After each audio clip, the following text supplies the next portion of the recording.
নমস্কার বন্ধুরা, কেমন আছো তোমরা সবাই? আশা করি সবাই ভালো আছো। টুম্পার রান্নাঘরে সবাইকে স্বাগত। আজ রান্না করব শুটকি মাছ দিয়ে পুঁই শাকের চচ্চড়ি। পুঁই মিটুলি আর পুঁই শাক ডাটা সব কেটে নিয়েছি, আর এখানে নিয়েছি আলু আর বেগুন। আর এদিকে শুটকি মাছটা আমি ভালো করে গরম জল দিয়ে 4-5 বার ধুয়ে নিয়েছি, কারণ এতে প্রচণ্ড বালি থাকে, এটা খুব ভালো করে ধুতে হয়। তা আজ এই রেসিপিটা আমি রান্না করব। তো চলো কিভাবে রান্না করব সেটাই তোমাদের সাথে শেয়ার করব।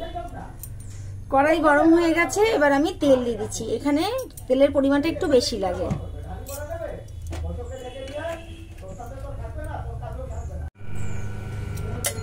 তেলটা গরম হয়ে গেছে, এবার আমি মাছগুলো ভালো করে ভেজে তুলে নেব।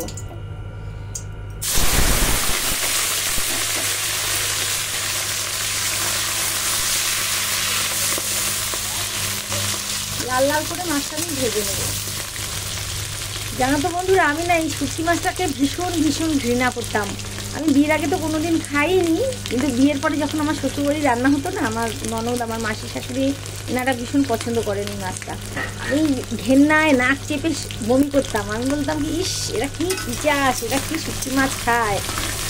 তারপরে আমার ননদ একদিন আমাকে জোর করে এই পুঁই মিটুলি দিয়ে রান্না করে অল্প একটু বলে, তুমি এক গাল খাও, যদি তোমার ভালো না লাগে, তোমার শরীর খারাপ হলে আমি তোমাকে ডাক্তারখানায় নিয়ে যাবো। তা এত সুন্দর রান্না করেছিল, ওই একদিন এক গাল খেতে গিয়ে এত ভালোবেসে ফেলেছি মাছটা। এখন আমারও মাঝে মধ্যে খেতে ভীষণ ভালো লাগে। তা যারা খাও না তারা তো এর স্বাদ জানো না, আর যারা খাও তারা অবশ্যই এইভাবে রান্না করে খেয়ে দেখবে, ভীষণ ভীষণ ভালো লাগবে। মানে এরকমভাবে যদি রান্না করা যায় না, এক থালা ভাত একদম, আর অন্য কোনো তরকারি নিতে হবে না। এটা দিয়ে যতই খাবে মন ভরবে না, এরকম মনে হবে। আমি তাই মাঝে মধ্যে এইভাবেই বেশি করি, আলু বেগুন দিয়েও করি, আবার শুধুও করি। আর এখন মিটুলির সময় এখন একটু মিটুলি দিয়ে খেতেই ভালো লাগে। মাছটা লাল করে ভেজে নিয়েছি, এবার আমি তুলে নেব। মাছটা আমি তুলে নিয়েছি ভেজে, আর এই তেলের মধ্যে আমি ফোড়নে দেবো একটু সাদা জিরে। সাধারণত আমরা চচ্চড়িতে 5 ফোড়ন দিয়ে থাকি, যেহেতু এটা মাছ দিয়ে হবে আমি সাদা জিরেই দিচ্ছি।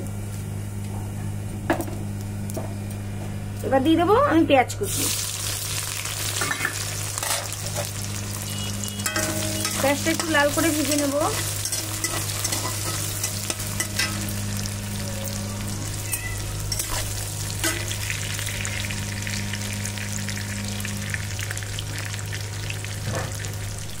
পেঁয়াজটা লাল লাল ভাজা হয়ে গেছে, এটা আদা রসুন বাটা দিয়ে দিলাম। এবার আদা রসুনটা একটা নাড়া দিয়ে এবার এক এক করে লঙ্কার গুঁড়ো দিলাম, কাঁচা লঙ্কা চিড়েও দেবো, আর এটা জিরের গুঁড়ো দিলাম। দিয়ে একটু জল দেব, দিয়ে ভালো করে মশলাটা কষিয়ে নেব।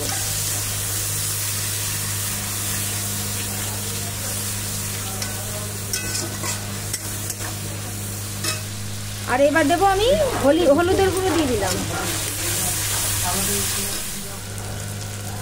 আর পরিমাণ মতো নুন দিয়ে দিলাম।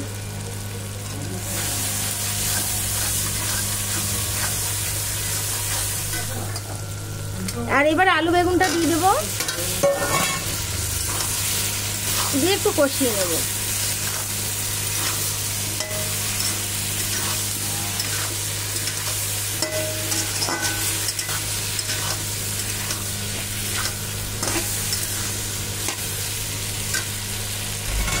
তারপরে আমি এই পুঁই শাকগুলো সব ঢেলে দেবো।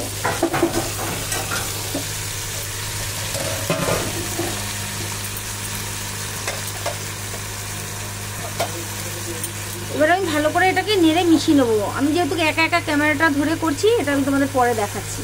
মিশিয়ে দেখো, ভালো করে মিশিয়ে নিয়েছি। এবার আমি কটা কাঁচা লঙ্কা চেরা দিয়ে দিলাম। আর ভাতের সঙ্গে দেখবে সবসময় নুন ঝালটা চড়া থাকলেই তরকারি দিয়ে ভাত খেতে কিন্তু ভীষণ ভালো লাগে।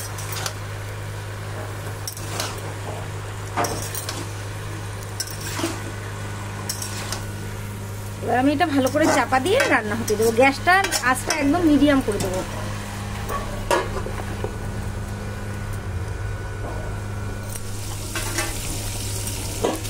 দেখো বন্ধুরা, চাপাটা খুলে আমি এখন ভালো করে একটু নেড়ে নেব।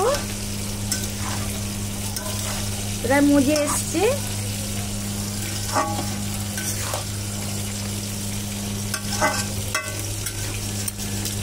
আবার চাপা দিয়ে রান্না হতে দেবো ভালো করে। এবার আমি চাপাটা তুলে শুটকি মাছ ভাজাগুলো দিয়ে দেবো, ভালো করে মিশিয়ে নেব।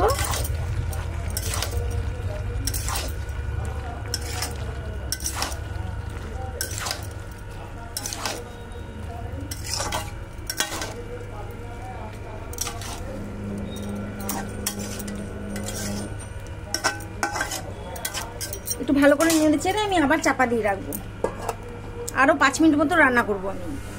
এবার আমি চাপাটা তুলে নিলাম।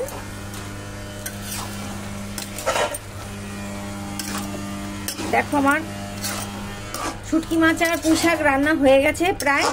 এবার একটু মিষ্টি দেবো, হালকা মিষ্টি দিয়ে নামাবো। তোমরা যারা মিষ্টি পছন্দ না করো দেবে না, আর যারা পছন্দ করো পরিমাণ মতন দিয়ে নেবে।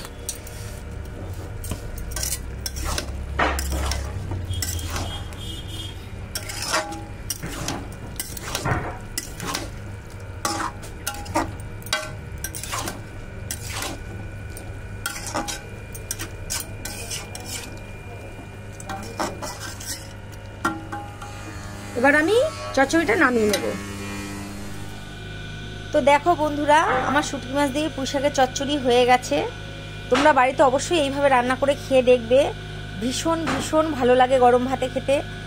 আর ভিডিওটা যদি ভালো লাগে চ্যানেলটিকে অবশ্যই সাবস্ক্রাইব করো, লাইক করো, কমেন্ট করো। সবাই ভালো থেকো, সুস্থ থেকো, নমস্কার।